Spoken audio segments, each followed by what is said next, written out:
సమాజ మందిరములో వారందరూ సమకూర్చు, మీరు అక్కడ ఉపవాసం ఉండండి 3 దినాలు. ఇక్కడ నేను నా పనికత్తెలు కూడా మేము ఉపవాసం ఉంటాము అని చెప్తుంది. అంటే మొర్దెకై చెప్పిన మాటకు ఆమె లోబడింది, ఆమె చేయటానికి సిద్ధమయ్యింది. ఇప్పుడు మౌనంగా ఉండకుండా మాట్లాడటానికి ఆమె సిద్ధమైంది. ఇప్పుడు మొర్దెకై చెప్పిన బాధ్యతను నిర్వర్తించటానికి ఆమె సిద్ధపడిపోయింది. అయితే నేను మాట్లాడాలి అనంటే, నేను మౌనంగా ఉండకుండా ఉండాలి అనంటే, నేను రాజు ఎదుటికి వెళ్ళి నేను సంగతి చెప్పాలి అనంటే ప్రార్థన చేయాలి. ప్రార్థన లేకుండా నేను వెళ్ళను. ఆమె తీర్మానం చూడండి, ప్రార్థన లేకుండా నేను వెళ్ళను. కనుక ఇక్కడ నేను ప్రార్థన చేస్తా, నేను నా పనికత్తెలు ఉపవాసం ఉంటాం. అక్కడ యూదులందరినీ సమాజ మందిరంలో సమకూర్చు, అక్కడ మీరు 3 దినాలు ఉపవాసం ఉండండి.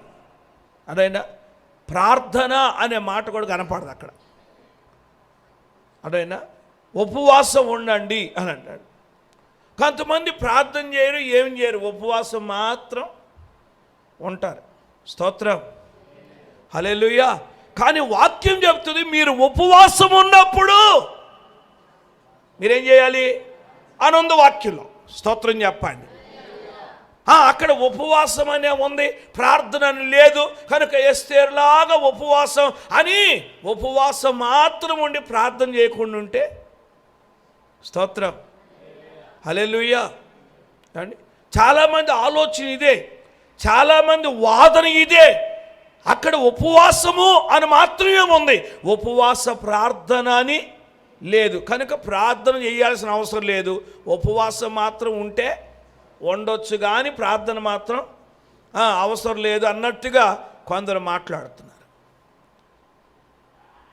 అండి. ఉపవాసం ఉండి వ్యాపారాలకు వెళ్ళిపోతారు, వ్యాపారం చేసుకుంటున్నారు, ప్రార్థన లేదు ఇంకా. అదేనా ఉపవాసం ఉండి ఉద్యోగానికి వెళ్ళిపోవచ్చు, ప్రార్థన లేదుగా. ఇలాగ చాలామంది అనుకుంటారు. అందుకొరకే ప్రభు అంటాడు, మీరు చేసిన ఉపవాసం నాకు ఇష్టమైందా? మీరు ఎలాంటి ఉపవాసం చేశారు? యెషయా గ్రంథం 58వ అధ్యాయం అంతా కూడా చదివితే అక్కడ ఉపవాసాన్ని గురించి చాలా చక్కని విషయాలు ప్రభు మాట్లాడుతూ వచ్చాడు. కనుక ఉపవాసం ఉన్నప్పుడు ఖచ్చితంగా ఏం చేయాలి? ప్రార్థన చేయాలి. ఉపవాసం ఉన్నప్పుడు ప్రార్థన చేయాలి. ఉపవాసం ఉన్నప్పుడు మీ తల అంటుకోవాలి. ఉపవాసం ఉన్నప్పుడు మీ ముఖము కడుక్కోవాలి. స్తోత్రం. అది దేవునికి ఎంతో ఇష్టమైన ఉపవాసం. కనుక ఉపవాసం ఉండాలి. ఇక్కడ ఎస్టేర్ చెప్తుంది, అక్కడ మీరు ఉపవాసం ఉండండి, ఇక్కడ నేను ఉపవాసం ఉంటా. ప్రార్థన లేకుండా నేను వెళ్ళను, ఉపవాసం లేకుండా నేను వెళ్ళను. ఇప్పటికే నేను వెళ్ళి 1 నెల రోజులైందంటది ఆమె. స్తోత్రం చెప్పండి గట్టిగా, 2 చేతులు ఎత్తి స్తోత్రం చెప్పండి. 11వ వచనంలో చివరిలో ఉంటుంది మాట, చివరిలో, నేటికి 30 దినముల నుండి రాజునద్దకు ప్రవేశించుటకు నేను పిలువబడలేదు అని అంటే. 30 రోజుల నుంచి ఏ భర్త అయినా భార్యను పిలవకుండా ఉంటాడండి? అసలు ఏం భర్త అండి అసలు ఈయన? రాజు అని చెబుతున్నాడు, మళ్ళా రాచరికంలో ఉన్నాడు. 30 రోజుల నుండి భార్యను పిలవకుండా, భార్యతో మాట్లాడకుండా, భార్యతో సంభాషించకుండా అసలు ఎలా ఉంటాడు? స్తోత్రం. భర్తకి భార్య కొద్దిసేపు కనబడకపోతే అసలు ఎంత దిగులో, అసలు ఏసు రక్తమే. స్తోత్రం. ఎంత దిగులు ఉంటుందో అసలు. 30 రోజుల నుంచి మాట్లాడదంట, 30 రోజుల నుంచి కనపడదంట. ఏసు రక్తమే. స్తోత్రం అండి. వాళ్ళిద్దరు సరే 30 రోజుల నుంచి పలకరింపులు లేవంటే, వాళ్ళిద్దరి మధ్యలో ఏమైనా సమస్యలు ఉన్నాయా, ఏమైనా గొడవలు ఉన్నాయా అంటే అవి కూడా లేవు. ఏసు రక్తమే. స్తోత్రం. నీ గదిలో నువ్వు ఉండు, నా గదిలో నేను ఉంటాను అంటానికి వాళ్ళిద్దరి మధ్యలో సమస్యలు అవి కూడా లేవు. ఏమంటది, 30 రోజుల నుంచి నేను రాజు ఎదుటికి నేను వెళ్ళలేదు అని అంట. దేవుని స్తోత్రం. కనుక ఇప్పుడు ఆయన చెప్పకుండా, ఆయన దండం చూపించకుండా, ఆయన రమ్మని ఆహ్వానించకుండా ఎవరు కూడా ఆయన ఎదుటికి వెళ్ళటానికి వీల్లేదు. పొరపాటును ఎవరైనా వెళ్ళారు అని అంటే ఆయన దండం చూపిస్తాడు. దండం ఎవరి వైపు చూపాడో వాడు మాత్రం బ్రతికిపోతాడు, మిగిలిన వాళ్ళందరూ చచ్చిపోతారు. అక్కడ ఉన్న మాటలు అవే. స్తోత్రం. అర్థమైందా? పద మాట్లాడదాం పద అని చెప్పేసి ఒక గుంపు బయలుదేరి వెళ్ళారనుకోండి, ఆయన దండం చూపిస్తాడు. ఆయన దండం ఎవరి వైపు చూపిస్తాడో వారు మాత్రం బ్రతికిపోతారు. అర్థమైందా? కానీ మిగిలిన వాళ్ళందరూ ఏమవుతారు? చచ్చిపోతారు. కనుక ఎలా పడితే అలాగ అక్కడికి వెళ్ళటానికి వీల్లేదు. అలా వెళ్ళలేను నేను. కనుక ఉపవాసం చేయండి. మీరు అక్కడ ఉపవాసం ఉండండి, ఇక్కడ నేను కూడా ఉపవాసం ఉంటాను. దేవుని స్తోత్రం. హల్లెలూయా. ఉపవాసం ఉంటా. ఉపవాసం చేసిన తర్వాత ప్రవేశించుట న్యాయ వ్యతిరేక్తముగా ఉన్నను నేను రాజునద్దకు ప్రవేశించుదును అని అంటది. స్తోత్రం చెప్పండి. అంటే ఈమె ధైర్యం ఏంటంటే ఉపవాస ప్రార్థన చేసుకుని వెళితే ఏ ఆటంకం ఉండదు, ఏ వ్యతిరేకత ఉండదు, అంత అనుకూలముగానే ఉంటుంది. ఉపవాస ప్రార్థన చేసుకొని బయలుదేరితే రాజుకి నా ఎడల దయగలుగుతుంది అనే ధైర్యం. అంటే ఈ మాటను బట్టి మనం పరిశీలన చేస్తే ఎస్తేరుకి ఉపవాసం మీద లేక ప్రార్థన మీద ఎంత నమ్మకమో చూడండి ఆమెకి. స్తోత్రం చెప్పండి. హల్లెలూయా. ప్రార్థన మీద ఎంత నమ్మకమో చూడండి. నా దేవునితో చెప్తే, నా దేవునికి నేను చెప్పుకుంటే, నా దేవునికి నేను ప్రార్థన చేస్తే, ఆ ఉపవాస ప్రార్థన అంటే బలమైన ప్రార్థన చేస్తే నా దేవుడే నాకు తోడుగా ఉంటాడు. అది న్యాయ వ్యతిరేక్తమైనను నేను మాత్రం వెళతా అని అంది. దేవుని స్తోత్రం చెప్పండి. హల్లెలూయా. అంటే ఇక ప్రార్థన ద్వారా ఆమె వెళితే ఇక ప్రార్థనకు అసాధ్యమైంది ఏది కూడా లేదు. ప్రార్థన చేసుకొని వెళితే ఏ కీడు రాదు, ప్రార్థన చేసుకొని వెళితే ఏ నష్టము కలగదు, ప్రార్థన చేసుకొని వెళితే జవాబు వస్తుంది, ప్రార్థన చేసుకొని వెళితే కార్యము సఫలమవుతుంది అనే విశ్వాసం ఆమెకి, అనే నమ్మకం. వెళతా నేను. కనుక మీరేం చేయాలి?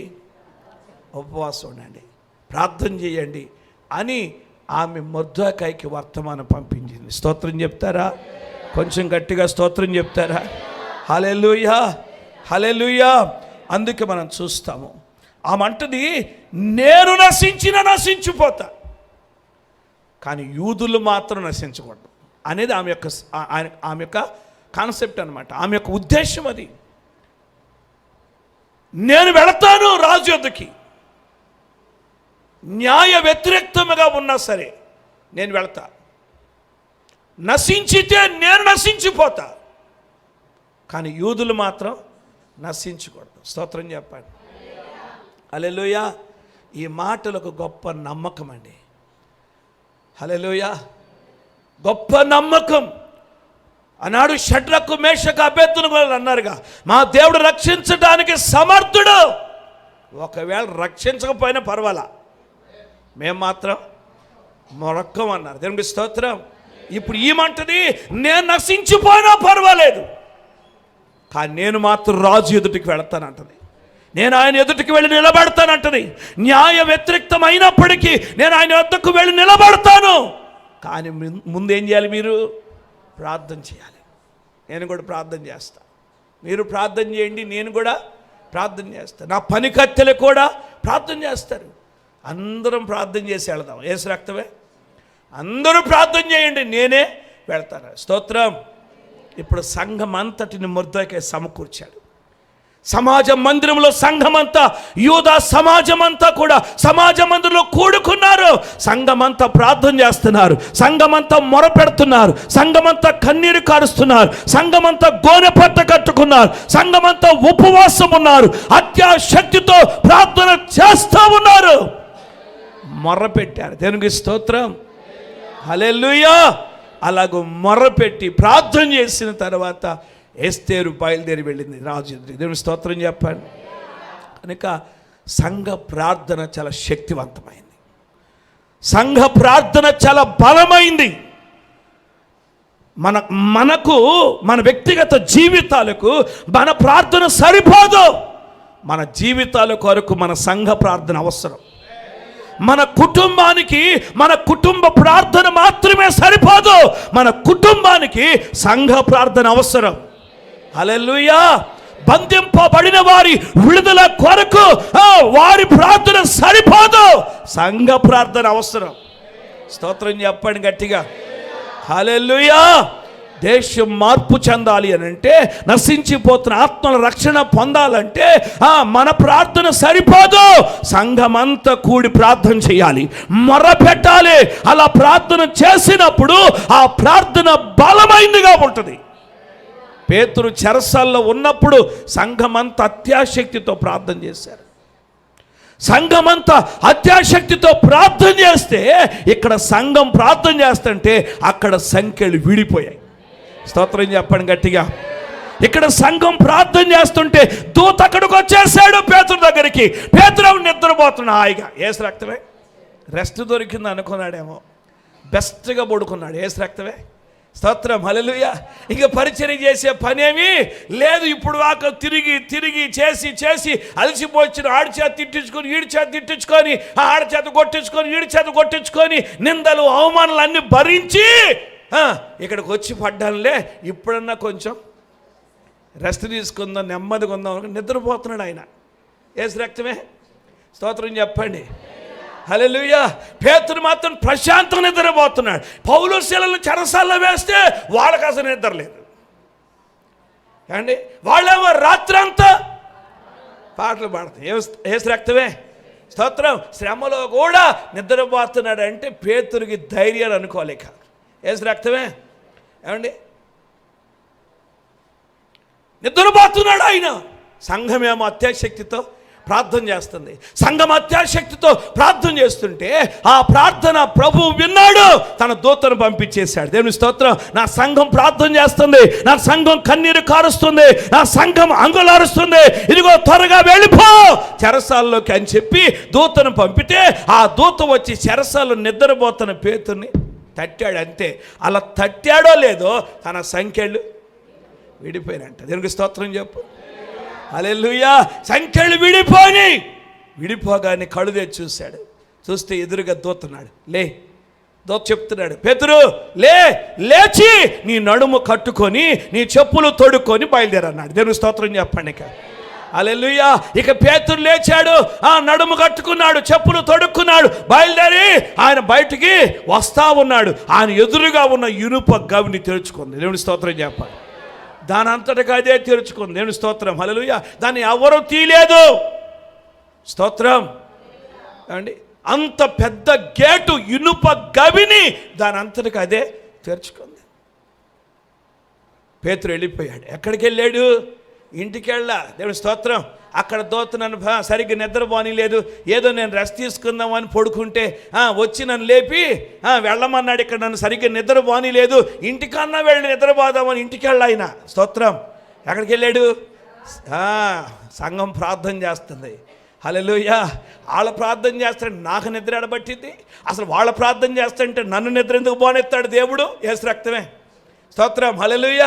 సంఘం అంతా ప్రార్థన చేస్తుంటే అసలు దేవుడు నన్ను ఎందుకు నిద్ర పోనెత్తాడు? అందుకే లేపాడు. కనుక ఈ బాధ ఎందుకు, సంఘం దగ్గరికి వెళదామని సంఘం దగ్గరికి వచ్చాడు. యేసు రక్తమే. స్తోత్రం చెప్పాడు. హల్లెలూయా. సంఘం ప్రార్థన చేస్తే, సమాజంగా కూడుకొని మొర్ర పెడితే, సమాజంగా కూడుకొని కన్నీరు కారిస్తే, ఉపవాసం ఉండి విజ్ఞాపన చేస్తే దేవుడు అద్భుతాలు చేస్తాడు. దేవుడు అద్భుతాలు చేస్తాడు. ఎస్తేర్ అంటది, న్యాయ వ్యతిరేక్తమైనప్పటికీ మీరు మాత్రం ప్రార్థన చేయండి, మీరు మాత్రం ఉపవాసం ఉండండి, మీరు మాత్రం మొరపెట్టండి. న్యాయ వ్యతిరేక్తమైనప్పటికీ నేను రాజు ఎదుటికి వెళ్తాను, నేను నశించిపోతాను. స్తోత్రం.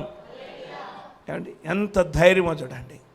అంటే ప్రార్థనను బట్టి ఆమె ధైర్యం, ప్రార్థన అంత ధైర్యాన్ని ఇచ్చింది ఆమెకి, ప్రార్థన అంత బలమునిచ్చింది ఆమెకి. నేను స్తోత్రం చెప్పండి గట్టిగా. హల్లెలూయా. హల్లెలూయా.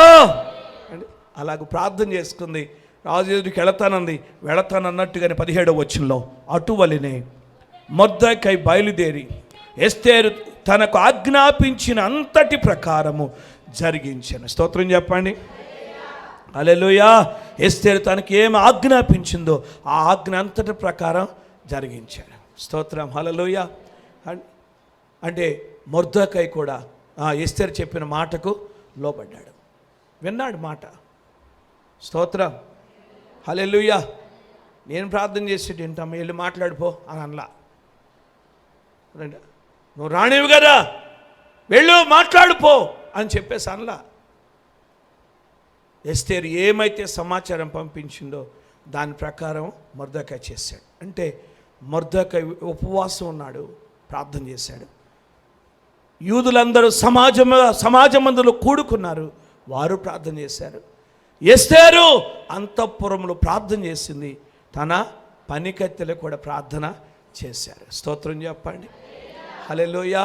ఇప్పుడు మొర్దెకై ప్రార్థన, యూదుల ప్రార్థన, ఎస్తేరు ప్రార్థన, ఎస్తేరు పనికత్తెల ప్రార్థన, ఇంతమంది ప్రార్థన చేస్తే రాజు శాసనం ఎలా నిలబడిద్ది?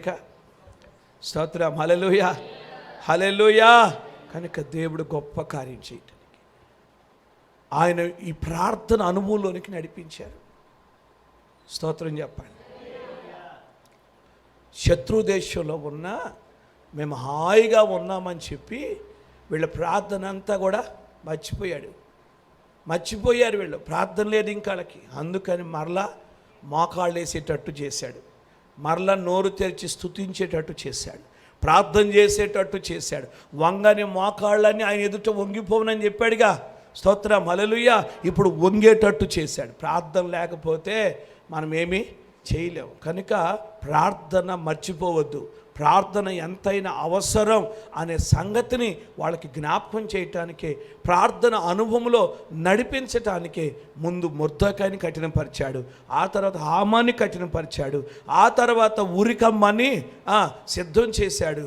చూడండి, ఇప్పుడేమో వీళ్ళందరినీ ప్రార్థనలోనికి తీసుకుని, ఇదంతా కూడా దేవుని ప్రణాళిక. దేవుడు అనే మాట కనబడకపోయినా, యెహోవా అనే మాట ప్రస్తావించబడకపోయినా ఇదంతా దేవుని కార్యమే. స్తోత్రం చెప్పండి. అయితే దేవుని కార్యం జరగాలి అని అంటే ఇప్పుడు దేవుని సన్నిధిలో ప్రార్థన చేయాలి, ఉపవాసం ఉండాలి. ఉపవాసుడు ప్రార్థన చేస్తే ఉరికంబాలు తొలగిపోతాయి. హల్లెలూయా. మరణాలు తొలగిపోతాయి, శాసనాలు మారిపోతాయి. కనుక ప్రార్థన ఎంతైనా అవసరం. అందుకొరకే తరచుగా ప్రత్యేకమైన ప్రార్థనలు, ఉపవాస ప్రార్థనలు. ఏమండి, వారానికి ఒకసారి ఉపవాస ప్రార్థన అని, లేకపోతే 3 రోజుల ఉపవాసం అని, 7 రోజుల ఉపవాసం అని, 21 రోజుల ఉపవాసం అని, 40 రోజుల ఉపవాసం అని.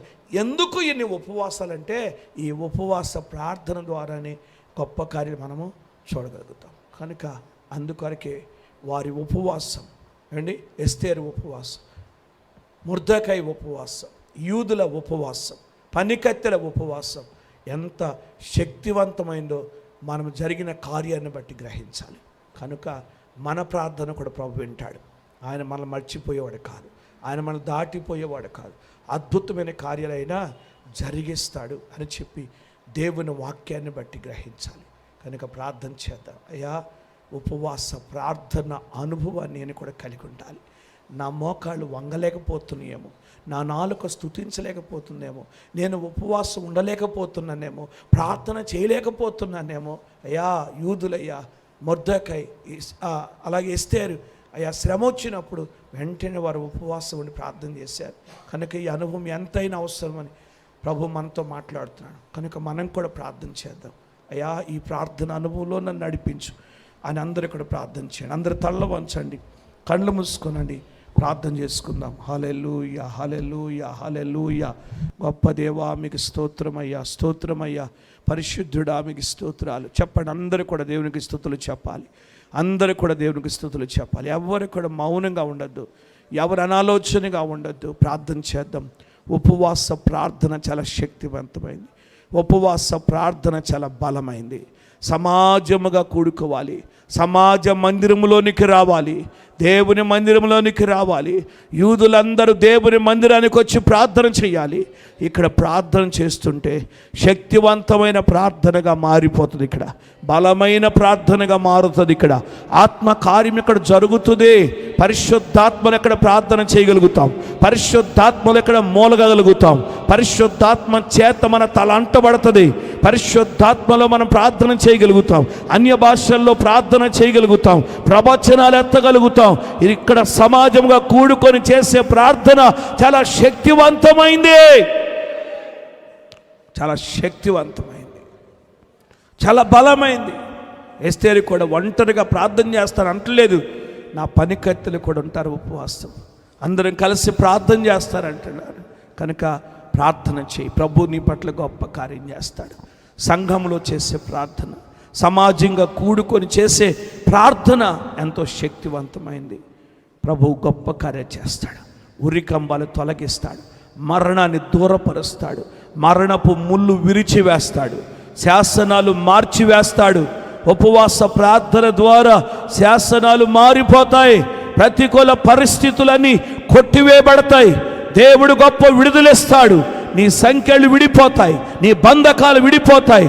ఇదిగో నీ ఎదుట గవిని తెరవబడుతుంది, అద్భుతాలు జరుగుతాయి, దేవుని కార్యాలను చూడగలుగుతాం. ఉపవాస ప్రార్థనలంత శక్తి ఉంది, ఉపవాస ప్రార్థనలంత బలం ఉంది. ప్రార్థన చేద్దాం. పరిశుద్ధుడా, ప్రేమగల తండ్రి, మీ లేఖనములుడు మాతో మాట్లాడిన శ్రేష్టమైన మాటలను బట్టి స్తోత్రాలు. వాక్యాన్ని ప్రతి హృదయములో నీరు కట్టి నూరంతలుగా ఫలింపచ్చి, యూదుల మీదకి శ్రమ వచ్చింది, యూదులందరూ ఒక్క దినమే నిర్మూలమైపోవాలని శాసనం సిద్ధపరచబడింది. మొర్దెకై కోసం ఉరికమ్మ సిద్ధపరచబడింది. ఆ ఉరి నుండి తప్పించబడాలి, ఆ మరణము నుండి తప్పించబడాలంటే ఉపవాస ప్రార్థనే బలమైందని చెప్పి గ్రహించారు. అందుకే మొర్దెకై గోనె పట్ట కట్టుకొని రోదన చేశాడు. యూదులందరూ అనేకులు గోనె పట్ట కట్టుకొని ఉపవాసం ఉన్నారు. ఎస్తేరు కూడా అంతఃపురములో ఉన్నప్పటికీ తను తగ్గించుకొని ఉపవాసం ఉంది. తన పనికత్తెలు కూడా ఉపవాసం ఉన్నారు. ఈ ఉపవాస ప్రార్థన చాలా శక్తివంతమైందని, ఉపవాస ప్రార్థనకు అసాధ్యమని ఏది కూడా లేదని, ఉపవాస ప్రార్థనకు సమస్తం సాధ్యమని వారు ఎరిగి ప్రార్థన చేశారు, మొర్ర పెట్టారయ్యా. ఉరికంబము తొలగిపోవాలని, మరణము తొలగిపోవాలని ప్రార్థన చేశారు. శాసనాలు మారిపోయినట్లు ప్రార్థన చేశారు. సమాజముగా కూడుకొని ప్రార్థన చేశారు. అలాంటి ప్రార్థన అనుభవం మేము కలిగి, అయ్యా మా మోకాళ్ళు వంచాలని, మా నాలుకను స్తుతించాలని, ఉపవాస అనుభవములో ఉండి ప్రార్థన చెయ్యాలని మాతో మాట్లాడావయ్యా. ప్రార్థనకు ప్రతిఫలమే దయచి. పోరాడుతున్నారయ్యా, మొర్ర పెడుతున్నారయ్యా, కన్నీరు కారుస్తున్నారయ్యా. మా ఉపవాసం ఏంటో మీరు చూస్తున్నారు, మా ప్రతిష్ట ఏంటో మీరు చూస్తున్నారు, మేము ఎలా ప్రార్థన చేస్తున్నామో మీరు చూస్తున్నారు. మమ్మల్ని ఎరిగినవాడు, సమస్తమును ఎరిగినవాడు అయ్యా. అయ్యా మేము కూడా ఎస్తేరు వలె, మొర్దెకై వలె, యూదుల వలె, పనికత్తెల వలె ప్రార్థన చేయగలిగితే మేము కూడా విడుదల పొందగలుగుతామయ్యా. మేము కూడా విడుదల పొందగలుగుతాం. ప్రభా, మీరు కార్యం చేయండి, మీరు కృప చూపండి అయ్యా, మీరు సహాయించి అలాంటి ప్రార్థన అనుభవంలోనికి నడిపించండి, బలపరచండి అయ్యా. మీ స్తోత్రం. సంఘమంతా అత్యాశక్తితో ప్రార్థన చేస్తే విడుదల కలిగిందయ్యా. దైవజనుడికి విడుదల కలిగింది. సంఘమంతా అత్యాశక్తితో ప్రార్థన చేశారు. అట్టి అనుభవంలో నడిపించండి. నా సంఘమంతా మొరపెడుతున్నారు, కన్నీరు కారుస్తున్నారు, అంగలారుస్తున్నారు, రోదన చేస్తున్నారయ్యా. గొప్ప జవాబు దయచేసి మహిమ తెచ్చుకో అయ్యా. ఈ ప్రార్థన అనుభవంలో మీరు మమ్మల్ని నడిపించిన ఆయన మీరే కృప చూపమని అయ్యా. వాక్యాన్ని ప్రతి హృదయంలో నూరంతలుగా ఫలింపించి చేరి కూడి వచ్చిన మా పిల్లలందరూ దీవించి విజ్ఞాపనలన్నిటికీ గొప్ప జవాబిచ్చి అద్భుత కార్యం చేసి మహిమ తెచ్చుకోమని రేపు పునరుద్ధాన ఆరాధనలో తోడుగుని క్రమంగా మర్యాదగా జయకరంగా జరిగించు. యేసుక్రీస్తు నామములు అడుగుచున్నాను మా పరమ తండ్రి, ఆమేన్. నా ప్రాణమా యెహోవాను సన్నతించు, నా అంతరంగమందున సమస్తమైన పరిశుద్ధ నామమును సన్నతించు. నా ప్రాణమా యెహోవాను సన్నతించు, ఆయన చేసిన ఉపకారంలో దేనిని మరువకును. ఆమేన్. మన తండ్రి అయిన దేవుని ప్రేమ, ఆయన కుమారుడు మన రక్షకుడైన యేసుక్రీస్తు ప్రభుల వారి కృప, మనందరినీ సర్వసత్యంలోనికి నడిపించుచున్న పరిశుద్ధాత్మిక అన్యోన్య సహవాసం మనకును సకల పరిశుద్ధులకును ఇప్పుడు ఎల్లప్పుడూ సదాకాలం తోడే నడిపించునుగాక. ఆమేన్. యేసు రక్తమే జయం. అపవాది క్రియలకంత నాశనం కలుగునుగాక. Amen, amen, amen. Hallelujah. Praise the Lord. దేవునికి స్తోత్రాలు. మీ అందరికి వందనాలు. కృప కలుగునుగాక. మంచి పేర రేపు